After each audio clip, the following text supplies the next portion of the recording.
Hello and welcome to today's video. Now in today's video we'll take a look at the Fin Nifty and also the news which is going to affect the market. Now I'm looking at the Fin Nifty as it has its expiry on 25th June and it's part of the usual expiry videos.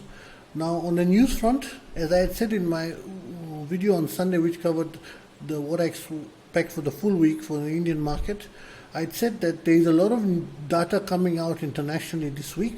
However, the data is not one that can cause major market moves. Apart from Friday, at which there is data coming out which the US Fed really loves to watch, and that's the only thing which is going to really affect. So today there is nothing on the international news front that's really going to affect in terms of data. Now on the local news front, there is positive data that has come out. This is as India's current account balance has recorded a surplus of $5.7 billion in the January to March 2024 quarter, and this is the first increase we are seeing since the quarter between April and June 2021. So it is a very welcome thing. Now this surplus is largely attributed to a decline in merchandise trade deficit and also a rise in service exports, particularly travel, software and business services. And then so all those factors is what has created a significant improvement compared to earlier. So this is good for the Indian economy as it puts it in a good position regarding the external balance. And one more thing everyone has to note, that the upcoming inclusion in the global bond index will bring in further capital inflow and also help keep the rupee stable. So this number should improve now going ahead. And now how will this affect the market tomorrow? I'm saying tomorrow because I'm recording this the night before.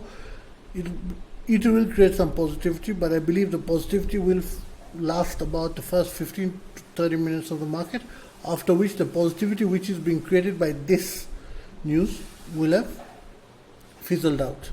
Now coming to Fin Nifty expiry. Now when we look at the Fin Nifty index, we see that it has been trading in a box range, as basically we have been in this zone from some time. Now before we move ahead, let's pop the level zone so you can understand what I'm talking in more detail. Now the main thing Fin Nifty will have is it has a very strong resistance between this simple candle resistance which is at roughly 23,140 and there's a quant resistance zone at 23,200. So this zone here, this full zone, is a very tough one, and any move towards this will have to be watched carefully. This is as if, let's say, it pops up and let's say has a gap up around here because of all this news which has come out, then high likelihood it will go back to this zone, and as it will have to prove its mantle here before it can go up. So as a day trader in tomorrow's trading session of Fin Nifty, if we, let's say, go to the 15-minute chart, let me go to 15 minutes so I can explain it in a better manner. 15-minute chart. Now in the 15-minute chart, if we look at it, if Fin Nifty manages to break this zone between 23,200 and 23,140, and it is supported by the trend catcher indicator and it's also supported by a bullish volume, then there's a high likelihood will rise until 23,380.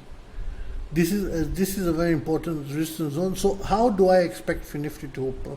If it opens flat, then it will go into this zone, and if it's going to go up, zoom in, and then if there's indicator support, then it will make a move. However, if we open with a gap up, then it will come a bit more complicated.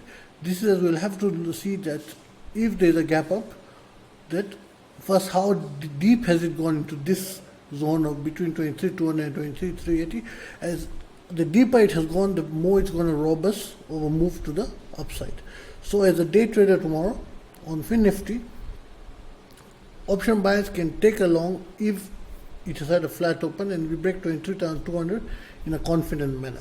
Until then, any longs should keep a very tight profit stop, as the position can go against them at any moment because of the strong resistance zone.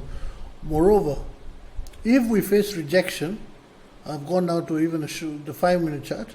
If we face rejection at this point, basically at this zone, then the first support we're going to hit is not the con support I've shown at 22,940. It's going to be this support at roughly 23,020. This is a simple support, but this any down move to this can easily crack this and go to 22,940. So if we face rejection here and the volume build up how it is in the past few candles is not as positive as that, then high likelihood of us coming in between here. However, between 22,940 and 23,140, this is a no man's land, and due to that we'll get basically up moves and down moves, up moves and down moves. It's not going to be a clean trade at any point. However, if you break 23,200, then the clean long. If you break 22,940, then the clean short. I will be very cautious now when trading within this zone. Do not use options which are expiring tomorrow. Basically, options are expiring on 25th June. This is the decay in this zone will end up killing you. We have seen so much stagnation going on. So if this stagnation kicks in again, if you're trading it even an in the money option that is expiring on that day, the decay will end up eating any gain you might earn. So within this zone, it's better to trade the options which are expiring next week. Now, as an option seller, the only basically thing you can do is tomorrow you will have to sell on both sides. This is as we are stuck within a range, so it will be basically call sells above 23,200 should be safe, and put sells below 22,860 should be safe. Now, why have I not said below 22,940? This is a support that's very near the action. So if there is an issue, we can come very quickly down to this point, and yes, still this put will expire in zero, but that it will cause a certain spike which will end up taking you out of your position. So that is one thing you'll have to watch. So again, as an option buyer, only clean move above 23,200, as that 23,140 to 23,200 resistance is too strong. Downside, only a clean move will come below 22,940. Between this 22,940 and 23,140 is a no man's land. No one's going to win the game there, as we're going to get up moves and down moves, as it's a range bound market as in general and index specifically as of now. So that's it for today's video. Thank you for watching. Any questions, you may send it and I will answer. You can send it to WhatsApp number or drop it in the comment section below, and also do subscribe to the channel.